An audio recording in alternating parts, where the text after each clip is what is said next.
ಗೆಲುವು ಕೂಡ ಆಗಿದೆ ಪಾಕಿಸ್ತಾನ ಜೊತೆ ಭಾರತಕ್ಕೆ. ಇನ್ನೊಂದು ಕಡೆ ನೀವು ಕೂಡ ಗೆಲ್ದಿದ್ದೀರಿ. ಮೊದಲನೇದಾಗಿ ಏಷ್ಯಾ ಕಪ್ ನಲ್ಲಿ ಭಾರತ ದೇಶ ಪಾಕಿಸ್ತಾನವನ್ನ ಸೋಲಿಸಿದ್ರ ಮುಖಾಂತರ ನಮಗೆ ಬಹಳಷ್ಟು ಅಭಿಮಾನ. ನಾನು ಮೊದಲನೇದಾಗಿ ನಮ್ಮೆಲ್ಲ ಕ್ರಿಕೆಟ್ ಆಟಗಾರರಿಗೆ ಅಭಿನಂದನೆಯನ್ನು ಸಲ್ಲಿಸ್ತೀನಿ. ದೇಶದ ಪರವಾಗಿ ದೇಶಕ್ಕೆ ಕೂಡ ಅಭಿನಂದನೆ ಸಲ್ಲಿಸ್ತೀನಿ.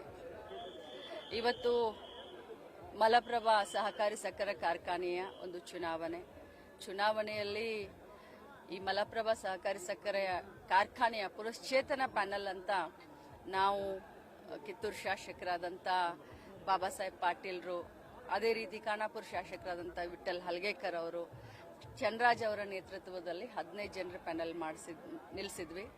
15ಕ್ಕೂ 15 ಇವತ್ತು ರೈತ ನಮ್ಮ ಮತದಾರ ಪ್ರಭುಗಳು, ಶೇರ್ ಹೋಲ್ಡರ್ಸು 15ಕ್ಕೆ 15 ಕೂಡ ಎಲ್ಲ ಲೀಡ್ ಇದಾವೆ ಅಂತ ಒಳಗಡೆಯಿಂದ ಸುದ್ದಿ ಬರ್ತಾ ಇದೆ. ಇದನ್ನ ನೋಡಿದ್ರೆ ಎಲ್ಲೋ ನಮ್ಮ ಮೇಲಿನ ವಿಶ್ವಾಸ, ಅವ್ರಿಟ್ಟಿರೋ ವಿಶ್ವಾಸ ಜಾಸ್ತಿ ಅನಿಸ್ತಾ ಇದೆ. ಮತ್ತೆ ನಮ್ಮ ಜವಾಬ್ದಾರಿ ಕೂಡ ಇದನ್ನ ನೋಡಿದ್ರೆ ಜಾಸ್ತಿ ಆಗಿದೆ. ಸಾಕಷ್ಟು ವಿರೋಧ ಕೂಡ ಇತ್ತು. ವಿರೋಧಿಗಳಿಗೆ ಬಹಳಷ್ಟು ತುರುಸಿನ ಇಲೆಕ್ಷನ್ ನಲ್ಲಿ ನಾವು ಏನೇನೋ ವಾಗ್ದಾನವನ್ನ ಮಾಡಿದೀವಿ. ನಮ್ಗೆ ಯಾರು ವಿರೋಧಿಗಳಿಲ್ಲ. ಇದು ಇಲೆಕ್ಷನ್, ಇದು ಸಹಜವಾಗಿ ಮಾತು ಪ್ರತಿ ಮಾತು ಇರುತ್ತೆ. ಬಟ್ ನಾವು ಅದನ್ನೆಲ್ಲ ತಲೆಯಲ್ಲಿ ಇಟ್ಕೊಳ್ಳೋದಿಲ್ಲ. ನಮ್ಮ ಗುರಿ ಒಂದೇ.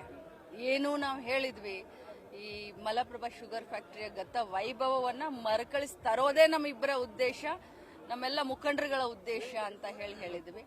ಆ ನಿಟ್ಟಿನಲ್ಲಿ ನಾವೆಲ್ಲರೂ ಸೇರ್ಕೊಂಡು ಕೆಲಸ ಮಾಡ್ತೀವಿ, ವಿಶ್ವಾಸವನ್ನು ಉಳಿಸ್ಕೊಳ್ತೀವಿ.